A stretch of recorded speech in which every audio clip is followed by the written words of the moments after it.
Let me guess. You were told money comes from the bank or the ATM, which is interesting, because if that were true, none of us would be tired. Today, we're fixing one of the most misunderstood money stories, where money actually comes from, why most families never explain it clearly, and how that confusion quietly affects spending, guilt, and stress at home. Stay till the end and I'll give you a 60-second script you can use tonight. Here's the uncomfortable truth. Most of us didn't grow up with money explanations. We grew up with money rules. Don't touch, don't ask, don't waste. And when something feels forbidden instead of explained, it never feels understood. That's why money conversations at home often feel emotional instead of logical. Let's clear something up. Myth. Money comes from banks. Reality. Banks store money. They don't create it. Money begins much earlier, with value. People exchange skills, time, effort, or problem solving for income. Teachers exchange knowledge. Doctors exchange care. Business owners exchange solutions. Even entrepreneurs don't make money. They earn it when someone decides their work is useful.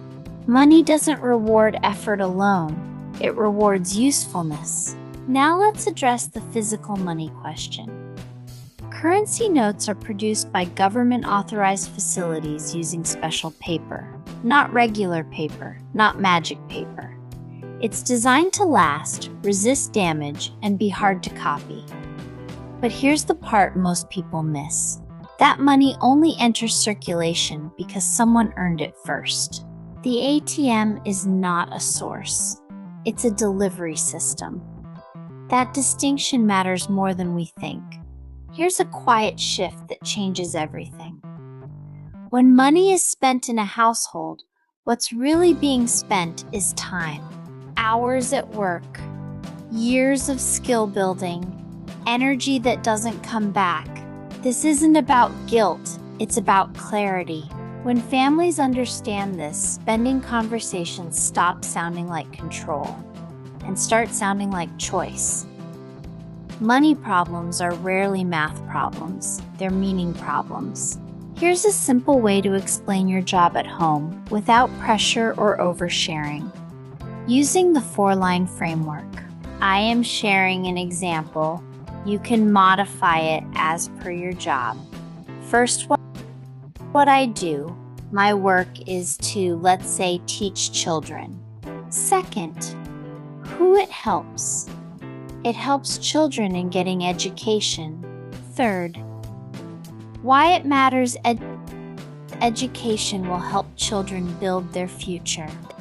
Fourth, what income supports.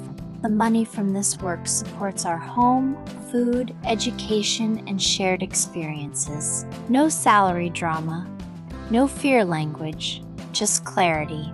Most of us learned about money late, through stress, mistakes, or pressure. But understanding always works better than silence. If this video shifted how you think about money conversations, share it with someone who's building a family.